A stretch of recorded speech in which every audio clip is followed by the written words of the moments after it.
Auditeur de Radio Matania, en ce dimanche de l'Église persécutée, la prédication du jour est tirée du psaume 46 et a pour titre « Arrêtez et sachez que je suis Dieu ». C'est une prédication du pasteur Claude Missinobasi. Bonne écoute et soyez bénis.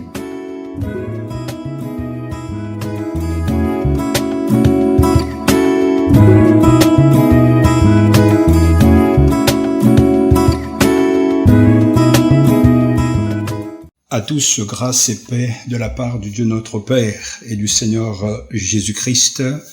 Salutations à tous. J'espère que tout le monde se porte bien. Ce dimanche 8 novembre 2020 est un dimanche particulier, un dimanche spécial. Qu'il est vrai que nous sommes encore confinés et que si nous avons eu à passer ce temps de culte dans notre salle, le programme était bien riche car ce dimanche est tout à fait consacré, totalement consacré à l'Église persécutée. Un dimanche donc de l'Église persécutée. Nous avons prié et nous avons demandé au Seigneur bien sûr de nous guider, de nous diriger par son Saint-Esprit. Notre programme a été bien chargé, bien fourni, bien garni. Parce que dans la salle, dans notre lieu de culte, on aura eu un temps de partage, un temps de visionnage d'une vidéo, d'un temps donc aussi de témoignage de notre sœur Kémy, et également un temps de prière pour nos frères et sœurs persécutés au nom du Seigneur Jésus. Et également aussi, bien sûr, une offrande spéciale pour les soutenir dans cette épreuve si difficile et si compliquée.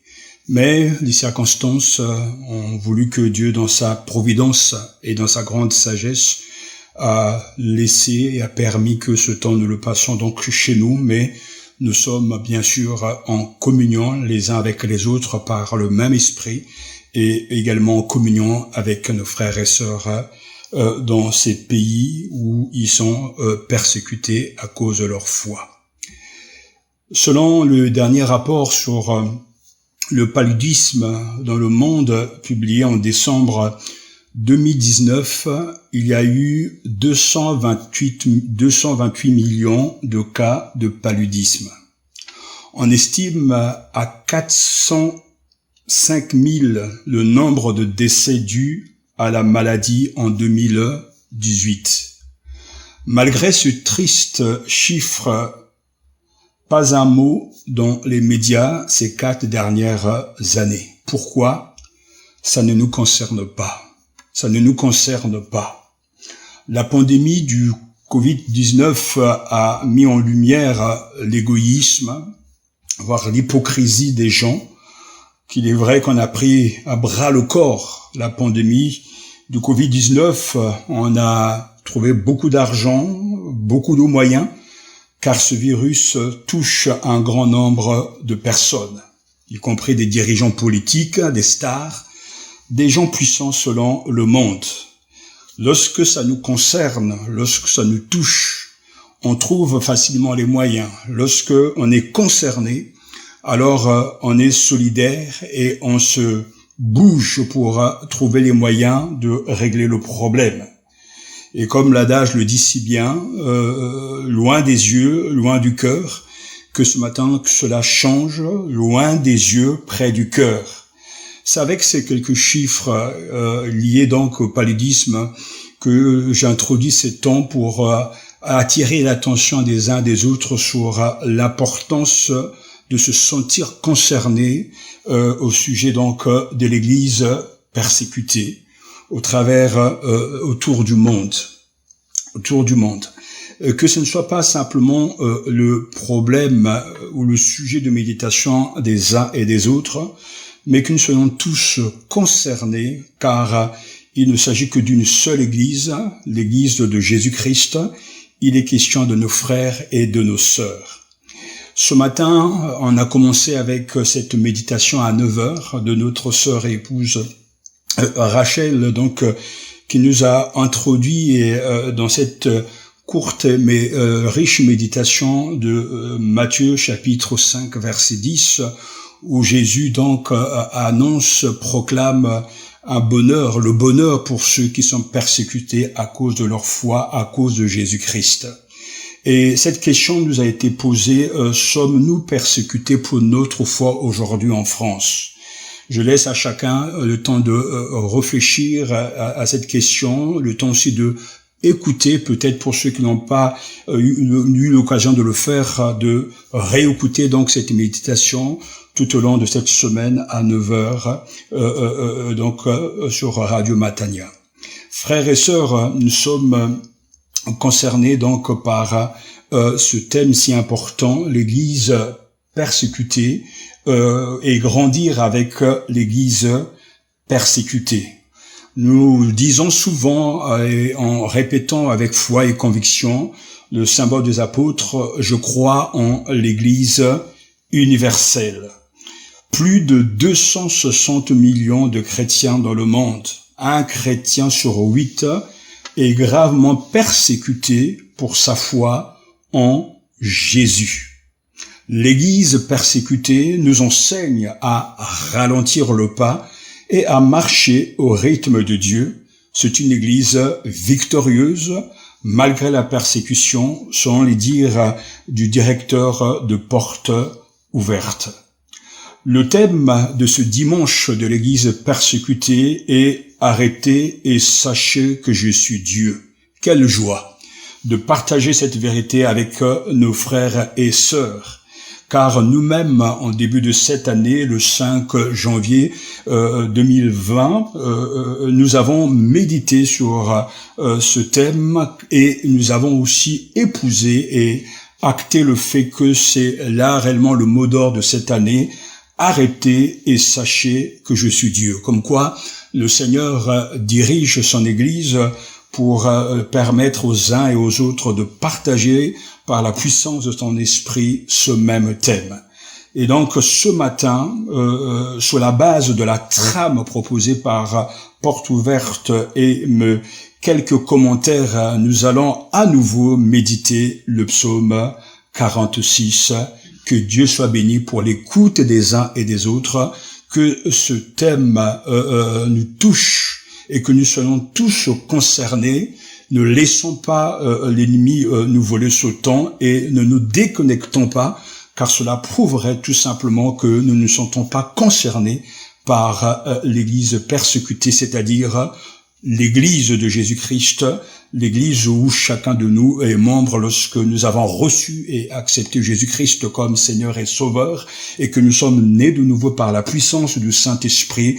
Nous avons été incorporés et aussi intégrés par le Seigneur dans cette Église. Je crois en l'Église universelle.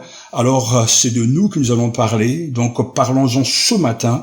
Et je vous invite à ouvrir vos Bibles pour lire ensemble donc le psaume 46 qui nous a été proposé pour ce dimanche de l'Église persécutée. Ouvrons nos Bibles et accueillons la parole de Dieu.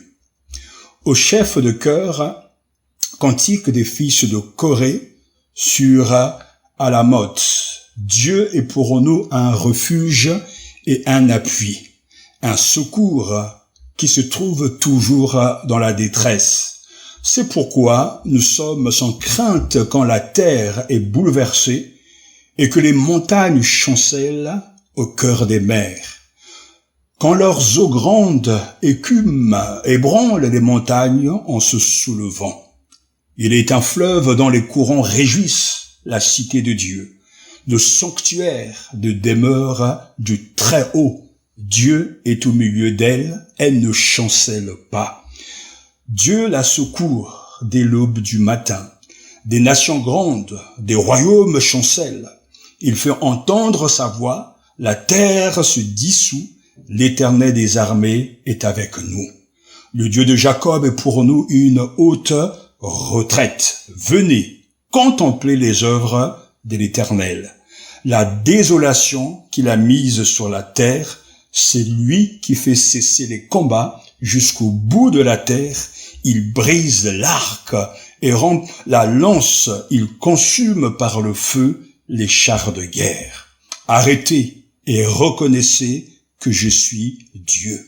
Je domine sur les nations, je domine sur la terre, l'Éternel des armées est avec nous, le Dieu de Jacob est pour nous une haute retraite.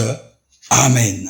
Arrêtez et reconnaissez que je suis Dieu, je domine sur les nations, je domine sur la terre, que son nom soit béni. Frères et sœurs, prions.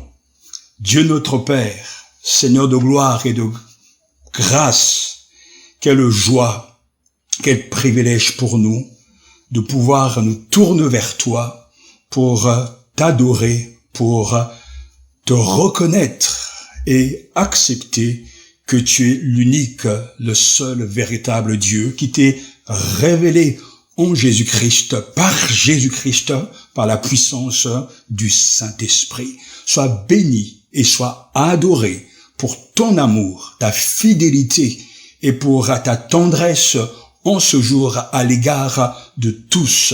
Sois béni pour ta parole que tu nous donnes à l'instant même. Nous l'accueillons, nous l'acceptons par la foi comme étant la parole de Dieu, vivante et efficace. Sois béni pour la grâce de la lire, de la commenter, la grâce de la recevoir, dans le nom puissant de Jésus-Christ. Nous t'avons ainsi prié. Amen. La propagation rapide du Covid-19 et ce qui en a découlé nous ont tous bouleversés en début d'année. Pour beaucoup, les conséquences sont encore bien présentes. La pandémie a apporté un désarroi profond à ceux qui ont perdu des proches. Des millions de personnes ont perdu leur emploi. Des travailleurs journaliers se retrouvent sans revenu dans des pays sans couverture sociale. Le psaume 46 relate aussi un épisode effrayant, écrit non dans un contexte de maladie, mais dans celui de l'invasion assyrienne du royaume du Juda et du siège de Jérusalem à l'époque du roi Ézéchias et du prophète Ésaïe, 2 Rois chapitre 18 verset 13 au chapitre 19 verset 37. La peur et la terreur s'étaient emparées des habitants de Jérusalem face à ces envahisseurs connus pour leur grande cruauté. Mais Dieu entend la prière de son peuple et intervient. L'armée de Sanhéchérib, le roi d'Assyrie, est soudainement décimée par l'ange de l'Éternel, ce qui entraîne leur fuite et redonne espoir aux habitants de Jérusalem. Dieu est au milieu de sa ville et elle n'est pas ébranlée. Verset 6. Les descendants de Corée, assistant dans le service du temple et auteurs de ce psaume, nous disent que Dieu est pour nous un refuge et un appui, un secours toujours présent dans la détresse. Verset 1. Il nous exhorte à tenir ferme, à garder l'espoir, car Dieu a brisé l'arc, a rompu la lance, il a détruit par le feu les chars de guerre. Verset 10. Le psaume pourrait s'arrêter là, mais Dieu nous conduit plus loin, au-delà du monde physique. Au verset 11, il nous donne une injonction inattendue. Arrêtez. Ce n'est pas un appel à ralentir. Ce n'est pas un appel à cesser toute activité physique ou mentale. Celles-ci peuvent prendre un rythme effréné si nous ne prenons garde à nous-mêmes. C'est plutôt l'occasion d'examiner nos vies et nos priorités devant Dieu. Mais pourquoi s'arrêter? Pour mieux connaître le cœur du Père, nous approcher de lui pour qu'il s'approche de nous. Approchez-vous de Dieu et il s'approchera de vous, nous dit Jacques chapitre 4 verset 8. Mais le chemin que nous devons emprunter, c'est l'arrêt. Dieu nous invite à bâtir une relation de dépendance totale avec lui. L'Église persécutée a une leçon importante à nous donner sur ce sujet. Comment Dieu se révèle-t-il à ceux qui sont forcés de tout arrêter, à ceux qui sont marginalisés, opprimés ou emprisonnés pour leur foi en Jésus? Ces moments d'interruption peuvent être terrifiants et lents, plus lents que le confinement que nous avons vécu au printemps dernier. Arrêtez. Quand Dieu nous dit arrêtez, il y a deux solutions possibles. Je m'arrête de moi-même, sinon c'est Dieu qui m'arrête. Si on fait le décompte, on voit que dans la Bible, c'est plus souvent Dieu qui doit arrêter les hommes que l'inverse. Que pouvons-nous en conclure? Que notre rythme n'est pas celui de Dieu. Écoutons, frères et sœurs, ce témoignage de Yang Mingdao, en prison pendant 23 ans en Chine. Pour marcher avec Dieu, vous devez ralentir le pas. Ces paroles sont celles de Wang Mingdao, un pasteur évangéliste bien connu en Chine. En 1949, le communisme a pris le contrôle du pays. Wang est arrêté parce qu'il a refusé de prêcher pour le gouvernement. Il passera plus de 23 ans en prison. Écoutez ce qu'il dit, ou ce qu'il écrit. Quand on m'a jeté en prison, j'étais désespéré. J'avais 60 ans et j'étais au sommet de ma force. J'étais un évangéliste très connu et je voulais organiser des campagnes d'évangélisation dans toute la Chine. J'étais écrivain, je voulais écrire davantage de livres, j'étais prédicateur, je voulais étudier la Bible, écrire davantage de sermons, mais au lieu de servir Dieu de toutes ces façons-là, je me suis retrouvé seul au fond d'une cellule sombre. On m'avait enlevé tout ce qui avait donné un sens à ma vie en tant que serviteur de Dieu. Je n'avais rien à faire si ce n'est apprendre à connaître Dieu. Et pendant 20 ans, j'ai eu avec Dieu la plus belle relation de toute ma vie. La cellule a été le moyen que Dieu a utilisé. Voici donc, frères et sœurs, le message du pasteur Wang pour nous. Moi, on m'a poussé dans une cellule, mais vous allez devoir vous y pousser vous-même. Vous êtes trop occupés pour connaître Dieu. Vous avez besoin de vous construire une cellule afin de faire pour vous-même ce que la persécution a fait pour moi, c'est-à-dire simplifier votre vie et connaissez Dieu. Il nous faut marcher au pas de Dieu, parce que Dieu aime son jardin. Il aime s'y promener et rencontrer sa créature. Tout comme dans le jardin d'Éden, Dieu parcourt la terre pour s'entretenir avec ses enfants. N'oubliez pas que nous avons été créés premièrement pour être en communion avec Dieu et deuxièmement pour le servir. Il est normal de travailler, mais si nous ne ralentissons pas le pas de temps en temps, nous allons manquer Dieu et le bonheur qu'il veut nous offrir. Quelle parole! Pour Yang Mingdao, la persécution et la cellule ont été l'occasion de réapprendre à marcher, à ralentir, à s'arrêter pour pouvoir communier avec Dieu. Si nous voulons que Dieu soit plus réel, peut-être devrions-nous commencer par ralentir le pas et trouver une allure spirituelle imposée aux persécutés par les circonstances, afin qu'avant de servir Dieu, nous puissions le connaître. Peut-être devrions-nous suivre les conseils de Wang Mingdao et nous construire une cellule.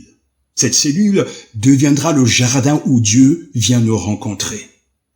Quand il était sur terre, Jésus lui-même prenait le temps de se créer sa propre cellule et se mettre à l'écart. On parlait de plus en plus de lui et les gens venaient en foule pour l'entendre et pour être guéris de leur maladie. Mais lui, il se retirait dans les déserts et priait. Luc chapitre 5, versets 15 à 16. Ainsi notre Maître, notre Seigneur, nous a laissé un exemple à copier et à suivre. Si Jésus avait besoin de s'arrêter et de s'isoler pour prier, nous devons certainement le faire aussi, n'est-ce pas? Le verset 10 du psaume 46 nous dit « Sachez que je suis Dieu ». Est-ce que je sais vraiment qu'il est Dieu et que je ne suis rien? Est-ce que je reconnais vraiment qu'il est Dieu et que je ne mérite rien? Mais de quel Dieu sommes-nous en train de parler? À la question « Qu'est-ce qui est Dieu ?»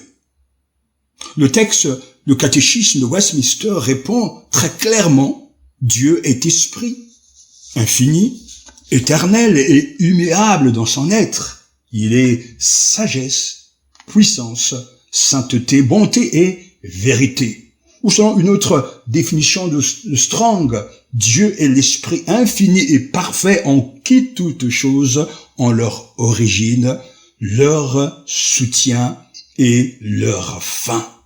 Ce Dieu-là nous a été révélé via Jésus-Christ, par la personne de Jésus-Christ, lui qui est la parole, qui est devenue chair et qui est descendu parmi les hommes et qui a apporté la grâce, le pardon et qui a prêché l'évangile du royaume des cieux, appelant tout à chacun à la repentance et à la suivance de Dieu et de Jésus-Christ. Ce Dieu-là, c'est le Dieu que Jésus nous révèle, lui qui est Dieu, ce Dieu qui nous aime. Sachez que je suis Dieu. Un Dieu souverain, un Dieu tout-puissant, un Dieu omniscient, un Dieu qui maîtrise les éléments, reconnaissant, confessant, n'hésitant pas à proclamer que Dieu fait des merveilles dont je suis le témoin. Et comme l'avons entendu au début de cette année, oui, quels que soient les avis de tempête de la vie, annoncez le croyant confiant en son Dieu souverain, ne les redoute pas, arrêtez. Reconnaissez que moi je suis Dieu, je domine les nations, je domine la terre. Sachez que je suis Dieu. Dans le texte hébreu, le verbe connaître signifie faire l'expérience de. Il ne s'agit pas d'accumuler des masses d'informations au sujet de Dieu, mais il s'agit d'expérimenter Dieu au quotidien. Alors nous aussi, nous devons avoir notre cellule où nous nous enfermons, où nous refusons les loisirs, où nous nous laissons égarer par les amusements, les jeux, les choses de la terre pour être avec Dieu et connaître ce face-à-face afin d'expérimenter son pardon lorsque nous péchons, son amour, sa fidélité et aussi booster notre confiance en lui. Sachez, dit-il, que je suis Dieu, que je domine et que je règne. Nous sommes trop souvent enclins à nous remettre inconsciemment ou consciemment sur le devant de la scène. Nous pensons être dignes de quelque chose de la part de Dieu. Nous pouvons avoir tendance à nous dire à nous-mêmes, nous avons fait notre part et Dieu fait la sienne.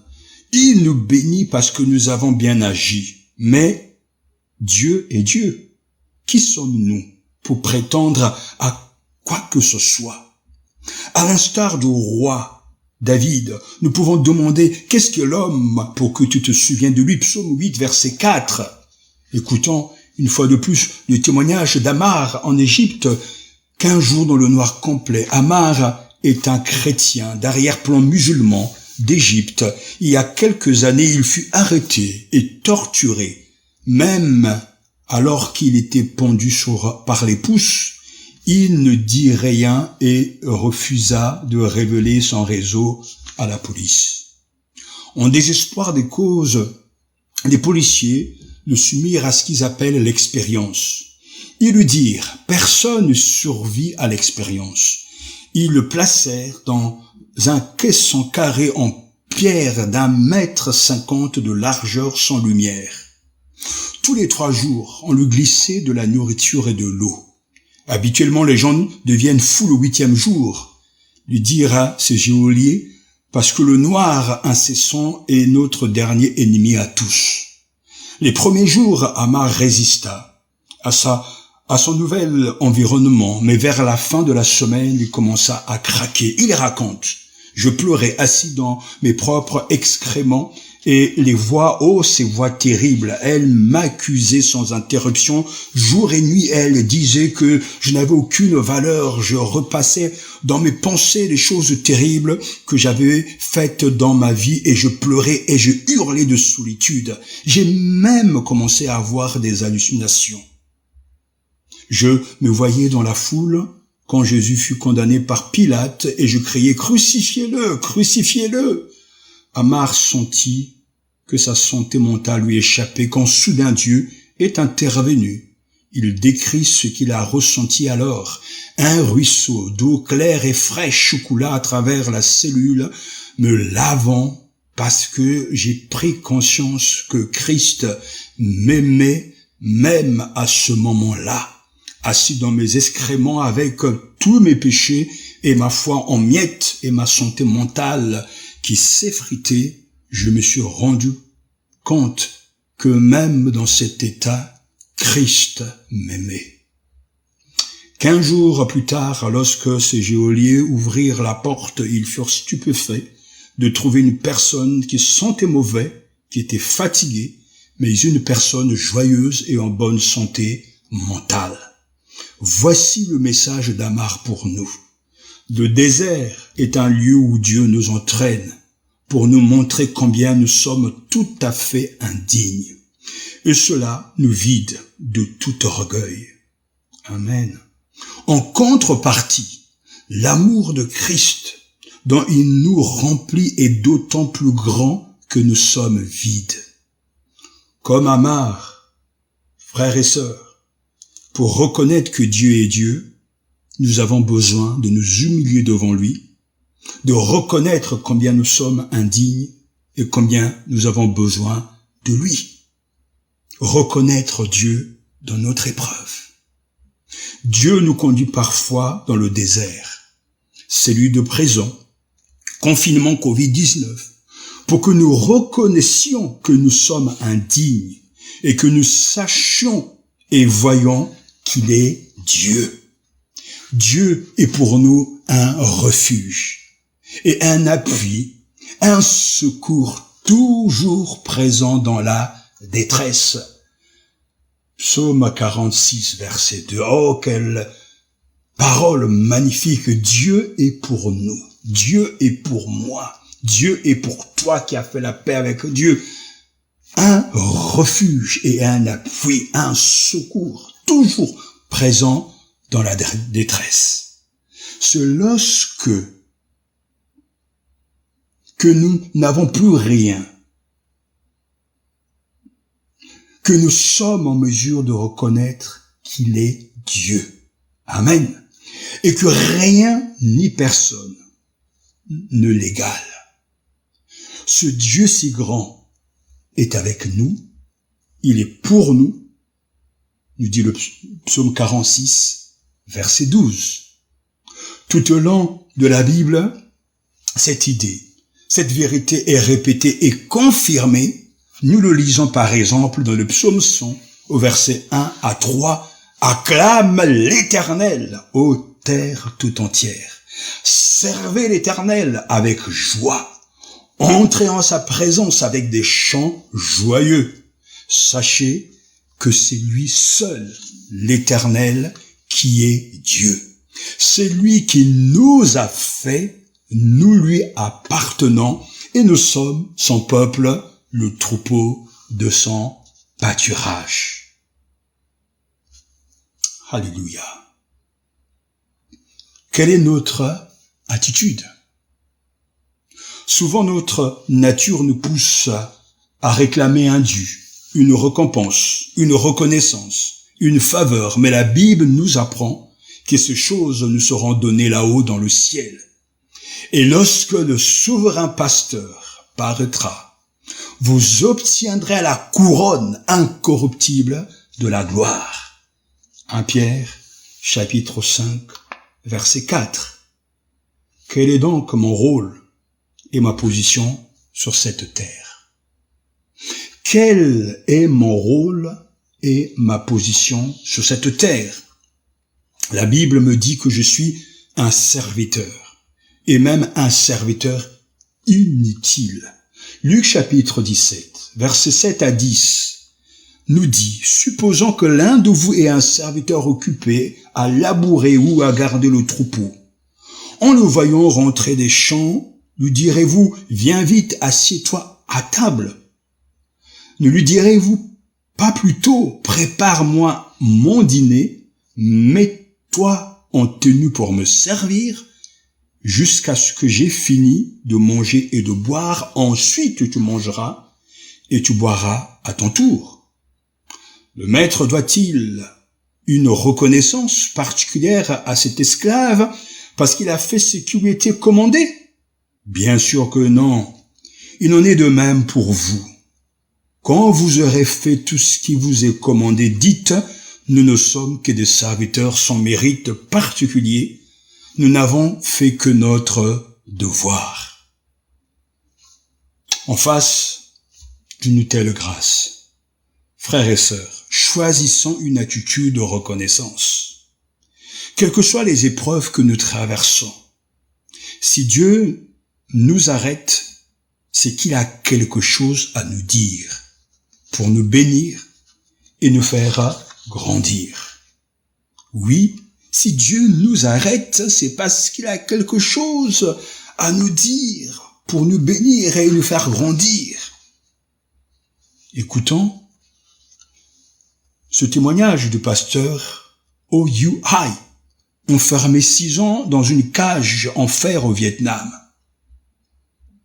En 1975, le pasteur O.U. Hai a fondé l'église Tran Khao Van dans le sud du Vietnam.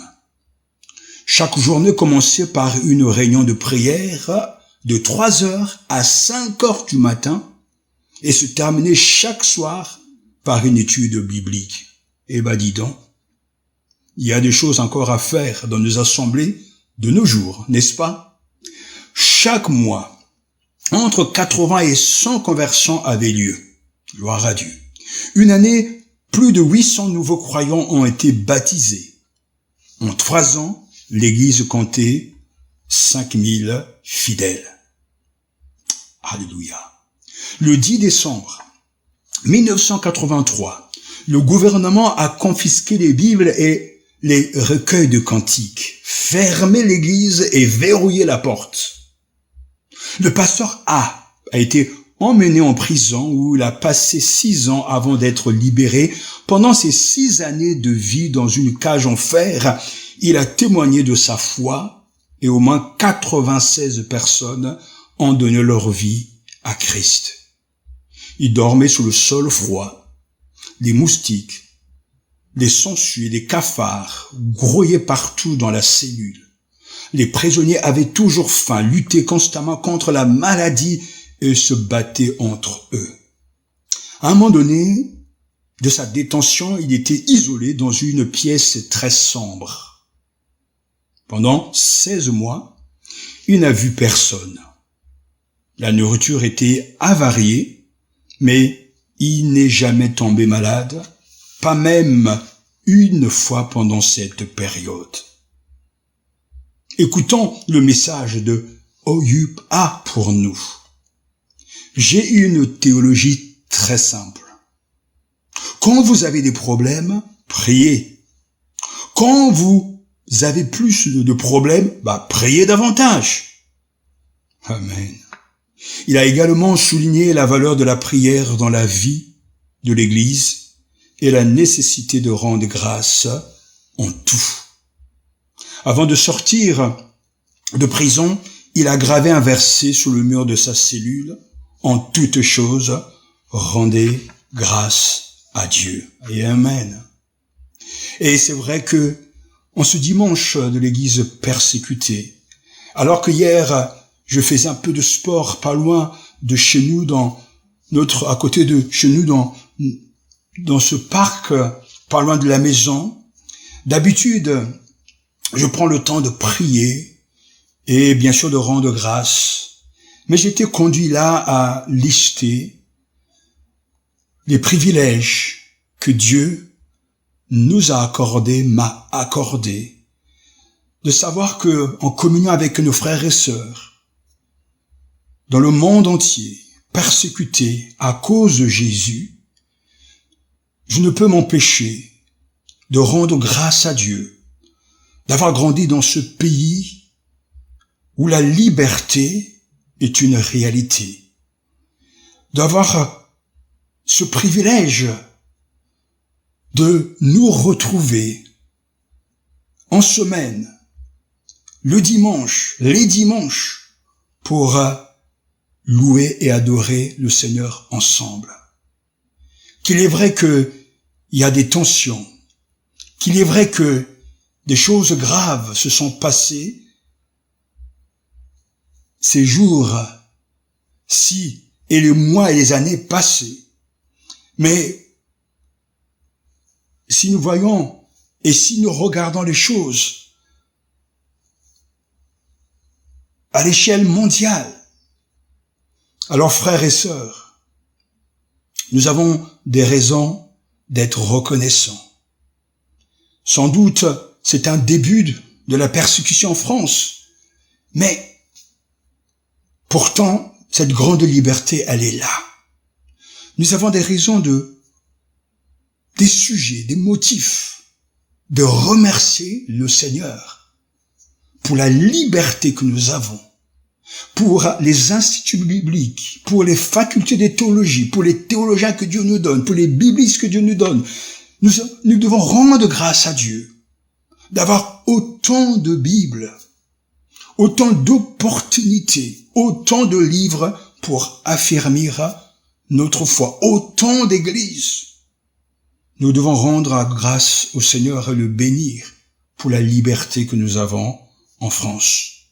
C'est vrai que nous n'allons pas au-devant de la persécution. Et comme l'avons entendu dans la méditation de ce matin, oui, Jésus dit, heureux, vous qui êtes persécutés, à cause de la justice, parce que le royaume de Dieu est à vous, mais persécutés, parce qu'ils font ce qui est juste, ce qui est droit, ce qui est convenable au Seigneur. Mais Jésus dit, à cause de mon nom, à cause de lui, oui, nous sommes heureux. Même si la vie n'est pas toujours facile, nous devons rendre grâce au Seigneur en toutes circonstances. Mon père spirituel, dans le passé, priait. Seigneur, on voit la persécution dans ce pays. Il ne le faisait pas pour que, bien sûr, demander à Dieu que nous souffrions. Non, et que nous connaissons, bien sûr, des moments difficiles, des fouettages. Non, il voulait simplement demander au Seigneur que la persécution, lorsqu'elle est là, elle permet de raffiner, de mettre en lumière le peu ou pas de foi qui se cache au-dedans de nous.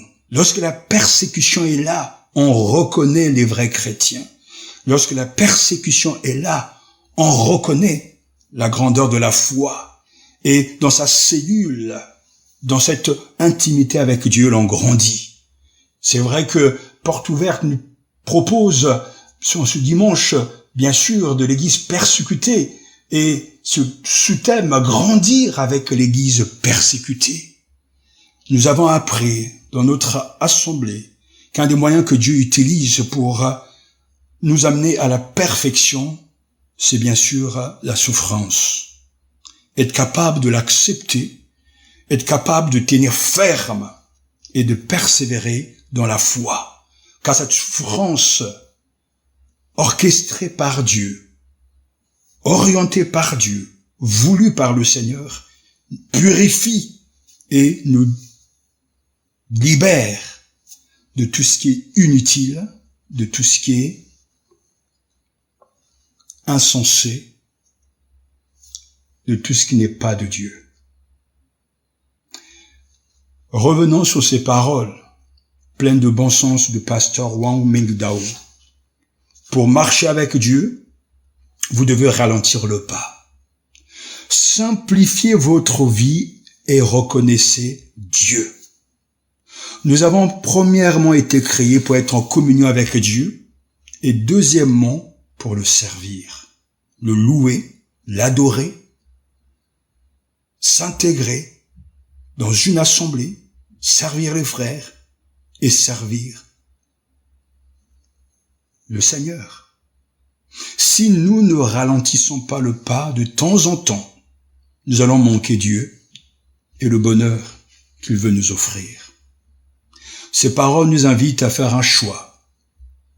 Prendre l'attitude de Jésus qui s'isolait régulièrement sur la montagne pour rencontrer le Père ou attendre que Dieu lui-même nous impose une période d'arrêt forcé. Notre vie est bien souvent beaucoup trop agitée. Et même notre service pour Dieu peut devenir effréné à l'exemple du pasteur Wang Mingdao avant son incarcération. Dieu veut nous offrir l'immense privilège de passer plus de temps avec lui et peut-être de redécouvrir qu'il est Dieu de l'univers. Grâce au sacrifice de Jésus, nous avons un libre accès auprès de ce Dieu si grand et si puissant. Remarquons que ces paroles, avec nous et l'Éternel des armées célestes, nous avons pour citadelle le Dieu de Jacob, sont cités 2 fois dans le psaume 46. Que souhaiter de meilleur qu'une relation intime avec l'Éternel des armées et d'être en sécurité dans sa citadelle? 3 verbes à découvrir, 3 injonctions. Verset 9, venez. C'est un appel à contempler ce que Dieu fait. Le monde sans Dieu appelle à la paix mais se détruit. Seul Dieu donne la paix. Arrêtez, verset 11, du calme, cessez. Dans le stress de nos journées, savons-nous passer du temps avec Dieu? Reconnaissez, verset 11, ouvrez les yeux et voyez-moi, traduit Paul Claudel, notre Dieu est non seulement un grand Dieu qui domine sur les nations, il vient aussi à notre secours dans nos détresses personnelles. Lâchez les armes, reconnaissez que je suis Dieu. En ce dimanche de l'Église persécutée, et lorsque nous récitons les symboles des apôtres, je crois en l'Église universelle. C'est de cette Église dont il s'agit, dont nous avons pris le temps avec ce psaume de nous préparer pour prier pour nos frères et sœurs persécutés. Nous devons nous sentir et nous devons avoir le sens de la responsabilité. Le frère qui souffre au Vietnam, en Chine, c'est moi qui souffre. La sœur qui souffre au Vietnam, en Chine ou dans d'autres pays, c'est également moi qui suis en train de souffrir. Car il y a une seule Église, une seule tête, Jésus-Christ, un seul corps et un seul esprit. Et il nous faut donc, nous aussi, prendre notre part. Bien sûr, prier pour eux, mais aussi investir. Au lieu de gaspiller son argent pour des choses terrestres, il faut renoncer à tout pour gagner Jésus, comme le dira l'apôtre Paul. Ces frères nous interpellent. Ils ne disent pas d'aller dans ces pays et d'aller entrer dans cette persécution, mais ils nous interpellent, ils nous parlent, ils nous donnent de revoir, examiner nos vies et de voir et de reconnaître nos priorités. Il ne s'agit pas simplement de prier, mais il faut aussi donner. donner de l'argent pour les encourager, donner de l'argent pour envoyer des Bibles, donner de l'argent pour les aider au quotidien, acheter des vêtements et acheter de la nourriture. Porte ouverte propose 4 sujets de prière. Prions pour ces 4 chrétiens emprisonnés et tous nos frères et sœurs privés de leur liberté en raison de leur foi. Alors, notez ces noms et ces sujets et après ce temps de méditation, prenez le temps, frères et sœurs, de prier pour vos frères, ton frère et ta sœur.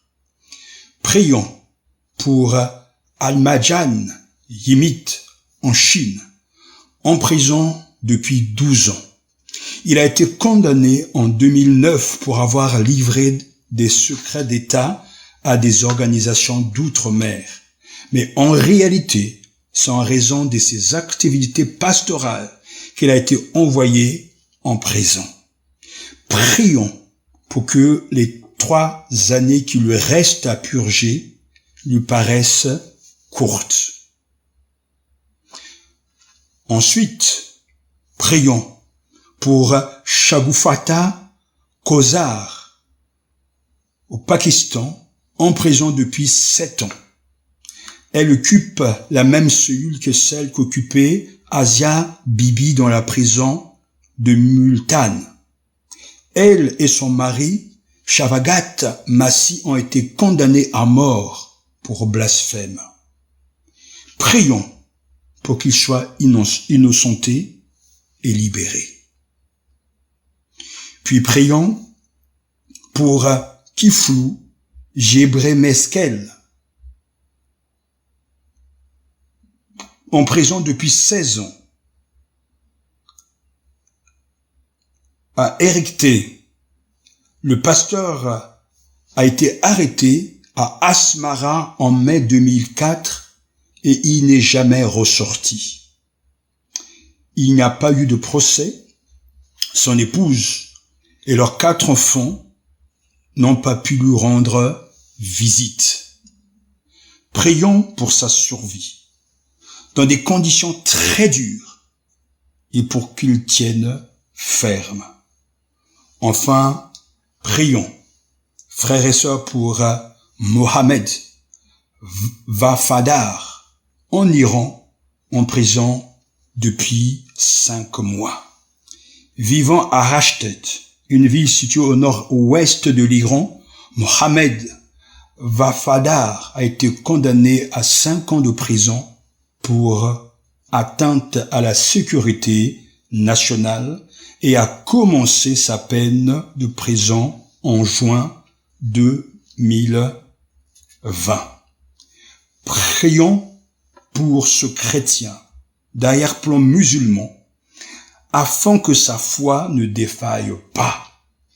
Ainsi, frères et sœurs, nous avons ces 4 sujets de prière pour Almajan Yimit en Chine, pour Shafkat Kozar au Pakistan, pour Kiflou Gepesmekel en Érythrée et pour Mohamed Vafadar en Iran. Sachez que je suis Dieu, nous a dit le Seigneur. Arrêtez et sachez que je suis Dieu. C'est avec ces paroles et les paroles de Jésus que j'aimerais vous inviter à un temps de prière. Ces paroles de Jésus, c'est celle bien sûr que nous avons dans l'Évangile selon Matthieu chapitre 5, verset 10, concernant les béatitudes. Heureux ceux qui sont persécutés à cause de la justice, car le royaume des cieux est à eux. Verset 11, heureux serez-vous lorsque l'on vous insultera, qu'on vous persécutera et qu'on répondra faussement sur vous toutes sortes de mal à cause de moi. Réjouissez-vous et soyez dans l'allégresse, parce que votre récompense sera grande dans les cieux, car c'est ainsi qu'on a persécuté les prophètes qui vous ont précédés. Jésus nous dit à cause de moi. Heureux vous êtes. Heureux pour nos frères et sœurs qui soient bénis, persécutés à cause de leur foi, privés de leur liberté en raison de leur foi en Jésus-Christ. Et que Dieu les bénisse, que Dieu garde, continue à bénir, à faire croître l'Église persécutée et que son nom soit béni. Que le Seigneur vous bénisse tous, alors que nous portons tous devant le trône de la grâce, ces bien-aimés, au nom de Jésus. Prions et rendons grâce. Dieu notre Père, c'est un jour mis à part pour mettre de côté, Seigneur, nos préoccupations, nos priorités, et pour penser à nos bien-aimés qui sont privés de leur liberté en raison de leur foi. Seigneur, nous sommes conscients de nos privilèges, conscients de la liberté que nous avons dans ce pays, et nous te disons merci. Merci pour la grâce, merci pour la liberté de Seigneur de célébrer nos cultes, et merci pour l'abondance des privilèges que tu nous donnes via, Seigneur, les prédicateurs qui enseignent et qui prêchent la vérité pour les églises où l'évangile est annoncé, pour les librairies chrétiennes, pour les traducteurs, Seigneur, les biblistes qui travaillent dans l'ombre afin de rendre accessible et de mettre devant nous tant de bénédictions et tant de moyens de faire accroître, de grandir dans la foi. Seigneur, nous te disons merci. Merci pour la grâce et le privilège de travailler avec Porte Ouverte, pour leur travail dans ton champ, Seigneur, auprès de nos bien-aimés, de ce qu'ils sont, le lien qui nous permet de pouvoir savoir ces choses et prier pour nos bien-aimés. Continue, Seigneur, de les protéger, de les bénir, de pourvoir à leurs besoins, tant dans le ministère que personnel. Donne à chacun de Seigneur, chacun de nous, de pouvoir contribuer à l'avancement de ton règne, que nous mettons de côté ces priorités secondaires et que nous mettons, Seigneur, en avant la priorité du royaume des cieux. En ce dimanche, nous sommes solidaires en communion par le Saint-Esprit avec nos frères et sœurs dans le monde entier qui souffrent à cause de toi, à cause de ton nom.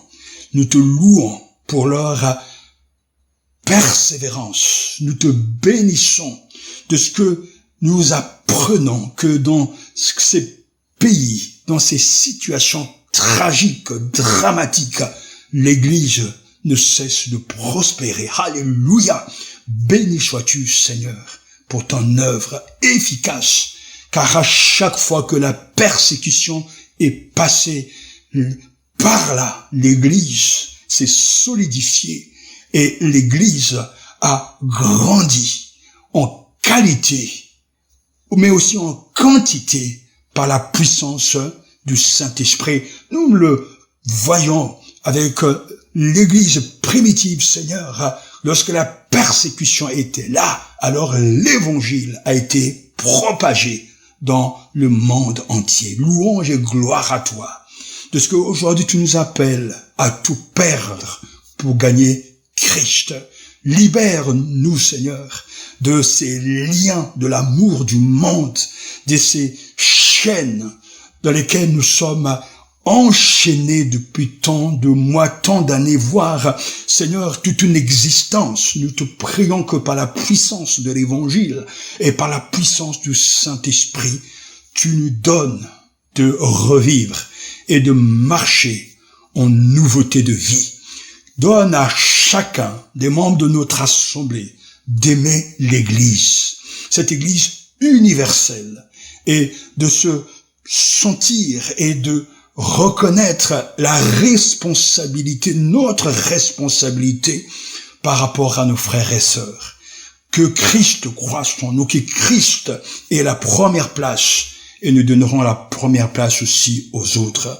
Nous te rendons toute la gloire pour ta diversité, que dans l'épreuve ou pas l'épreuve, dans la persécution ou pas, tu es à l'œuvre, tu es souverain. Nous nous plions et nous nous prosternons devant toi pour t'adorer, car tu es notre Dieu. Et nous entendons ta voix qui nous a dit et nous a répété à maintes reprises, arrêtez et sachez que je suis Dieu. À toi la gloire, à toi la louange, à toi la victoire. Au nom de Jésus-Christ, notre Seigneur et Sauveur. Amen.